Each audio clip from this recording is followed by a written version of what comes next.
Hi. Yesterday I had to drive up to Conway, Arkansas, which is about 2.5 hours north of here, for an appointment, and that gave me some time to think about the chamber and search engine optimization and maybe a few little details to try to improve it. And primarily what I was focusing on was bio notes and how you can fine tune them for the chamber that they might draw in a few more readers, but then also this advice will be good to use for other magazines as well, or any place you use those bio notes. And what I was thinking was that there are basically 4 places where I use your bio notes. And those are at the bottom of the story, of course, in the meta description, which is that description of the story that you see when you do a search and it pops up with a little box and it'll have the name of the website, name of the story, and a few words underneath of it. Sometimes maybe the first few lines of the stories or description of it. All that stuff is automatically pulled from the website by the search engine, unless you use WordPress, some of the features of WordPress that can help you write your own meta description to be used in those instances. And at those instances, only about the first 163 characters of your bio notes are used, or any description that goes in that meta description field. Then the other places that I use them are in an excerpt field. I did make more use of this when I was having the chamber was coming out monthly. Now I don't really use it, but I do put the bio notes in there anyway in case some search engines might use it, or maybe I'll go back to it at some point.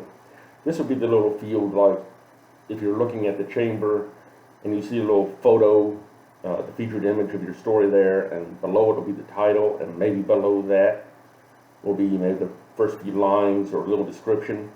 That's the excerpt field. That's designed to be used as an excerpt from your story or from your product description or whatever the case is, depending on how you're using it. For me, what I've been using it for is for your bio, and that way it might draw in more readers who feel they have a connection to you in some way, or that you write something they might be interested in. The other place I use it, and this is just something I started recently, so we'll see how this goes, but it's used as the alternative text for an image, or for the feature image in your story particularly. And what the alternative text is that text that shows up when you have a picture, or you have a photo, or whatever, and for some reason that image doesn't show up, you have that little bit of text that shows up in its place. Now, you can put anything you want when you're working on a website. You can put anything you want in there as the alternative text. I've used several different things, and I've been toying with different things to use. I think generally websites, instructions you have on building websites, they generally say use a description of the image, or something like that, to tell people maybe who can't see the image, or maybe if they're blind and they have a program that will read the alternative text to them so they know what the image is about. If they can't see it, they have a description of what that image is. However, you look at some famous websites, some websites that are in the big time and that are very professional, and you find they don't use the description of the image. The one I'm thinking of primarily is CNN. If you go to CNN and an image doesn't pop up, what pops up in its place is the entire story that goes along with that image. So, I should say the entire article, since it is journalism, is the entire article that goes along with that image. So that got me to thinking when I first recognized it. So I thought, why not put the bio there also? So that's where I put, that's my alternative place I've just started experimenting with. And the idea for these bios, like I say, is I want to be about 50 words each. And that's to be fair to everybody. I can't have everybody write 5,000 words in a biography and put it up. Nobody want to read it in the first place. And just want a quick little blurb about what your life's been like, how it relates to the story, maybe a little background on the story, maybe get some publication credits. That's generally what bio notes are used for.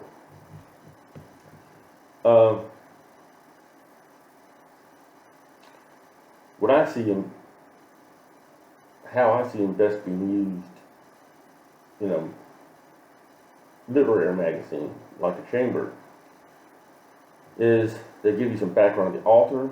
People like to know something about the author's lives, but they also get some keywords in there that people can associate with, that people can relate to or have a connection with. For example, let's say you write poetry and you're from Cincinnati. So, let's say you write fantasy poetry. In your bio, you might say, John Smith writes fantasy poetry, and he's from Cincinnati, Ohio. And at his publications, he's been published in the following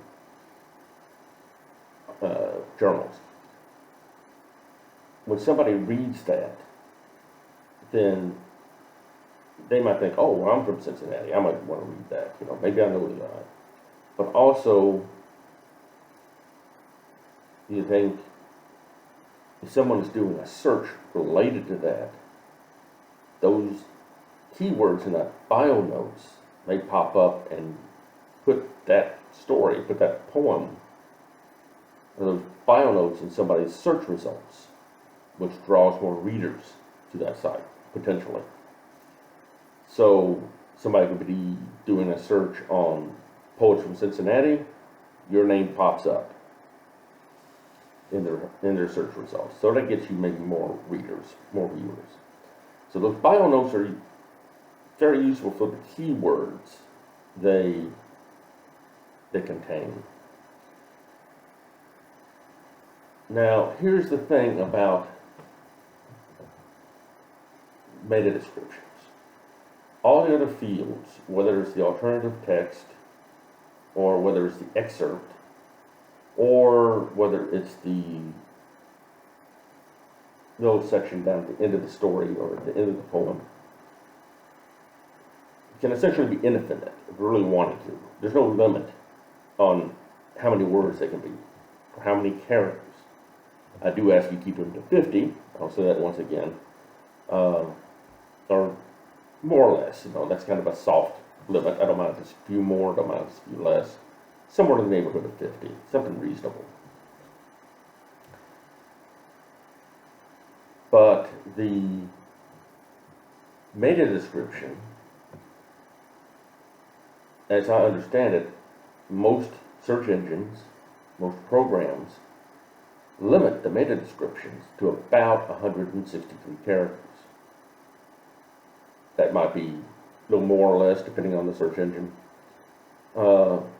But generally limited to 163 characters. And that's the case it is with WordPress. If I put your bio notes into the meta description, only the first 163 are going to show up.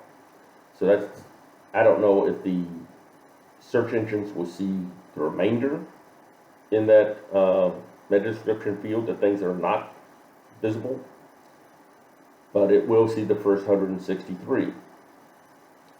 So I think, and this is just my reasoning, uh, based on my experience, that in those first 163 characters of your meta description, you should put those points which are most important, those things that you want to use as keywords with which to connect to a potential reader or audience.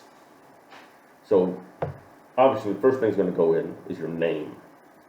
Now I would recommend that you put your name, however you want to do it, even if it's a pseudonym, be consistent with it across all your stories, novels, poems, articles, whatever, be consistent. So that people searching for it on the internet will know what to search for. And they won't skip it unintentionally. I know this from experience because when I started writing, I used my name, Philip L. Slattery. The L stands for Lee, by the way. But I decided everything Philip L. Slattery. Years later, I just changed it to Phil Slattery because that's what I was going by mainly, and that's what I was signing everything as, so forth. So I just kept it there, Phil Slattery, and that's how it goes now. But if someone searches for my name on the internet, if they search for Phil Slattery, they may not get that stuff that says Philip L. Slattery, or vice versa. So it's very important that you keep your name consistent across all your writing, and then put that name into your meta description. Make sure it's in the first 163 characters, which is obvious, but I want to make certain that I say that to some people. Some things aren't that obvious. Pardon me. The other thing you want to put in there is the genre that you work in primarily, or you could put in secondary genres or whatever. I would recommend that you prioritize them. Start off with your most important one, and then the less important ones go down. So if something is cut off by the system, you still have the most important things in there. So when I write horror, I might say Phil Slattery writes primarily horror. Make sure that's in there so people know how to find you, and they know to associate your name with that genre, and vice versa, that genre with your name, which may be more important. Another little thing to put in there is probably your hometown, where you're living currently, whatever place you want to be associated with, or any other little detail that you want to be associated with. The reason I see this as important is because people establish a connection with a place. My hometown is Frankfort, Kentucky.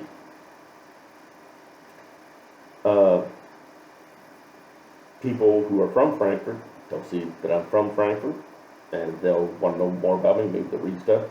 But also, this helps, like in the earlier example I gave, if people are searching for horror authors from Kentucky, then my name will pop up because, or maybe that bio note in particular will pop up because it has my name, my genre, horror, and my hometown, and home state. Right now I live in Arkansas, so that wouldn't pop up, unless earlier works wouldn't pop up, but anything I've written recently would show up in the search for horror authors in Arkansas. And then lastly,